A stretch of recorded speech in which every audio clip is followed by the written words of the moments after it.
வணக்கம். இன்றைக்கி நம்ம மாடி தோட்டமோ இல்லை சமையலோ பார்க்க போகிறதில்ல, செல்லப்பிராணிகளை விரும்புகிறவங்களுக்கான ஒரு பதிவு தான் பார்க்க போகிறோம். நம்மளோட அன்றாட வேலைகளுக்கு இடையில் நமக்கும் கொஞ்சம் ரிலாக்ஸேஷன் தேவைப்படும் இல்லையா? அப்படி கிடைக்கிற நேரங்களில் இந்த மாதிரி செல்லப்பிராணிகளுக்குன்னு கொஞ்சம் நேரம் ஒதுக்குனோம்னா அது நமக்கும் ஒரு ரிலாக்ஸேஷனாக இருக்கும், அவங்களுக்கும் ஒரு குதூகலமாக இருக்கும். நம்மள நிறைய பேர் யாரையாச்சும் திட்டினோம்னா நாயேன்னு ஈஸியாக திட்டிடுறாங்க. அப்படி திட்டுறவங்களுக்கெல்லாம் நாய் எந்த அளவுக்கு காவல் காக்குதுங்கிற அருமை தெரியாமல் இருக்குது போல இருக்குது. ஆனால் நம்ம இப்படிலாம் திட்டிக்கிறோன்னு அந்த காவல் காக்கிற நாய்க்கு தெரிஞ்சதுன்னா அவங்களே வருத்தப்படுவாங்க. சரி, நான் இந்த மாதிரிலாம் பேசி மொக்க போகிறத விட நீங்களே அவங்களோட விளையாட்டுத்தனத்தெல்லாம் பார்த்து ரசிங்க.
அவ்வளோதான்.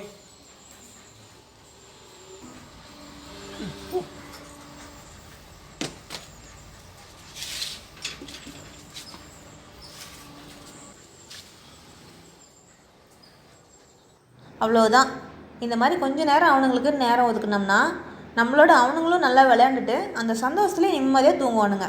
அதுக்கப்புறம் நாமளும் போய் நம்மளோட மற்ற வேலைகளெல்லாம் பார்க்கலாம். நாயாக இருந்தாலும் அதுவும் நன்றி உள்ளது. அதனால் அதை ரசிக்கலைனாலும் துரத்தி அடிக்க வேண்டாம். செல்லப்பிராணிகளை ரசிக்கிறவங்களுக்கு இந்த பதிவு பிடிச்சிருக்கோம். மறுபடியும் வேற ஒரு பதிவில் சந்திக்கலாம். நன்றி.